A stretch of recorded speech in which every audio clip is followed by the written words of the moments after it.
Sasali ba ako sa kampanya ng PDP, PDP. senator candidates at sa mga guest candidates nila?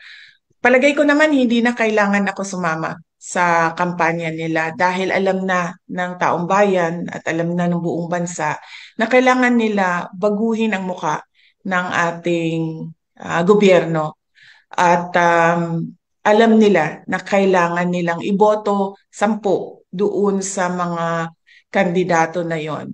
Unang-una, yung mga kandidato ng PDP, Senator Bongo, Senator Bato de la Rosa, Attorney Hinlo, Attorney Bondok, Philip Salvador, and Vic meron pang Rodriguez, ma'am. isa. Vic Rodriguez, ma'am. Vic Vic Rodriguez. Rodriguez is a guest candidate of PDP. So meron pa tayong isang PDP senator. And meron tayong apat na guest candidate. Si Attorney Vic Rodriguez, si Congressman Rodante Marcoleta, si Pastor Apollo Kibuloy, and si Dr. Richard Mata. So, uh, tingin ko yun nga siguro ang dahilan kung bakit inalis or ginawa ng extraordinary rendition ang dating Pangulo dahil mukhang magba-block voting ang buong Pilipinas sa 10 senador. Okay po, ma'am. Thank you po, ma'am. Okay. Next question, Jason Rubrigo, SMNI. Jason?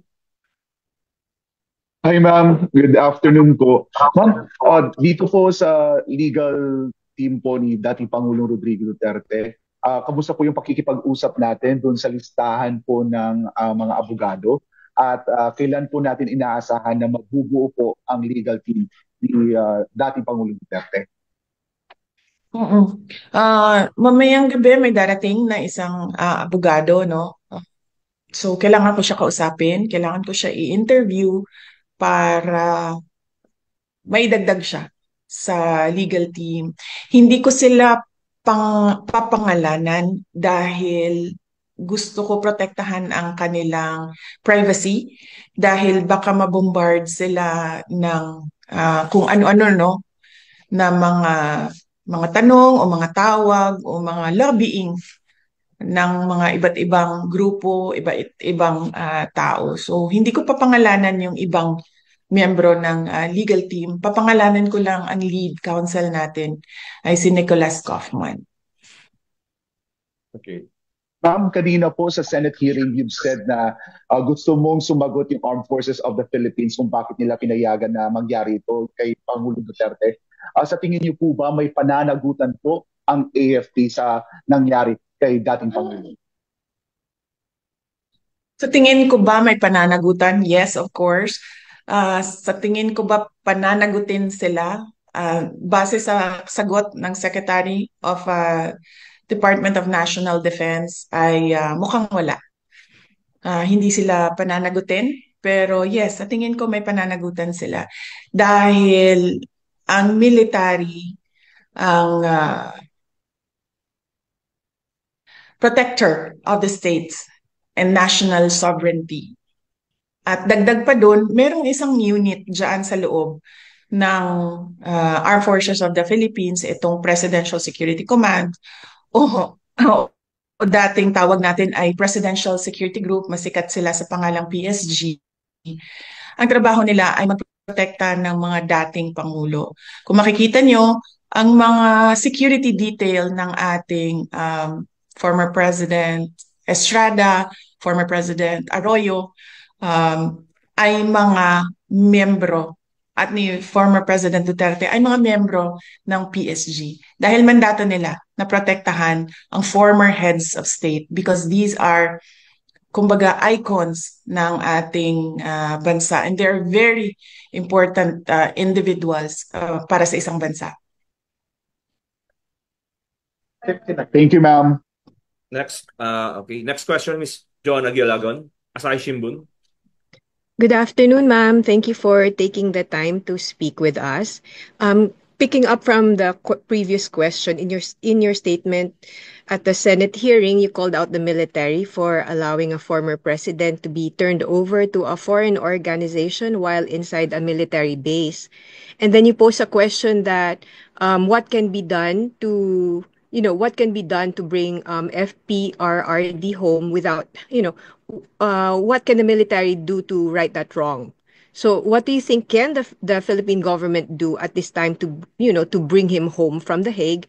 Um, and what can I'm going back to that, what can the military do to correct the oversight maybe that when it allowed the turnover of a Filipino citizen to a foreign organization? I think it is best if you ask them. I do not want to suggest to them kung ano yung dapat gawin. Dapat siguro i-demand natin sa kanila na mag-isip sila.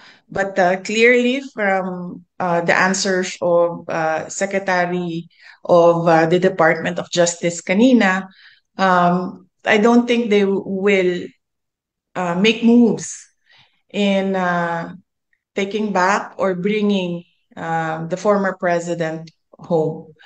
So, hanapan na lang namin ng ibang paraan kung paano maiuwi ang ating dating Pangulo. And he expressed that already as well. Kasi sinabi niya na magme-mayor pa siya, magiging mayor pa siya. And he needs to go back home because he needs to serve the people of Davao City. Ma'am, right now, ano po yung iba pang paraan na nakikita ninyo without having to wait for the entire ICC process to finish, to conclude? Madami namang well, hindi madami. Very limited ang options right now. Pero there are options. Just cannot discuss them.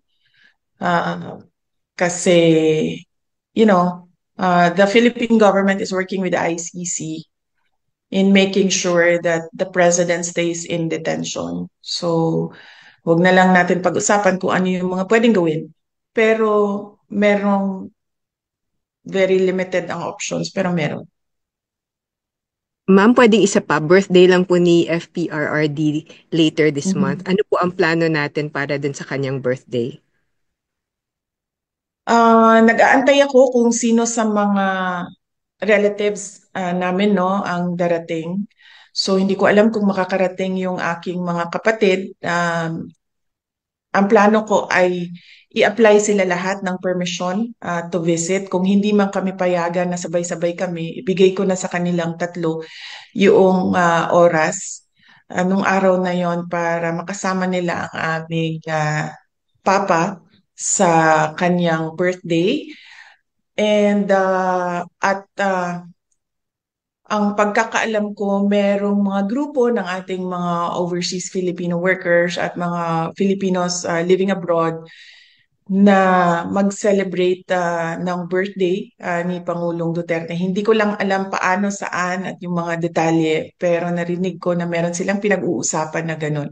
Ang sigurado lamang ay yung peace rally support to former President Rodrigo Duterte to bring him home to the Philippines ay merong rally or merong gathering ngayong March 23. Ito ay Sunday dito sa The Hague, pero wala pa tayong specific na lugar dito sa The Hague dahil pinag-uusapan pa ng ating mga kababayan.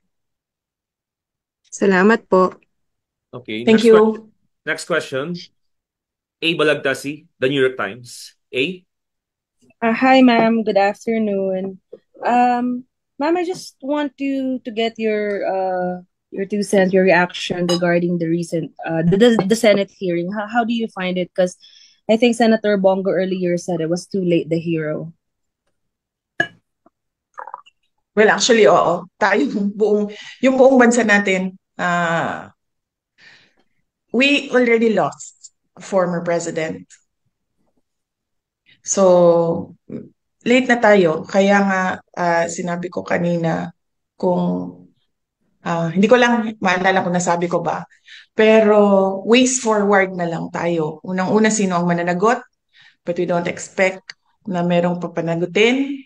Pangalawa, anong gagawin natin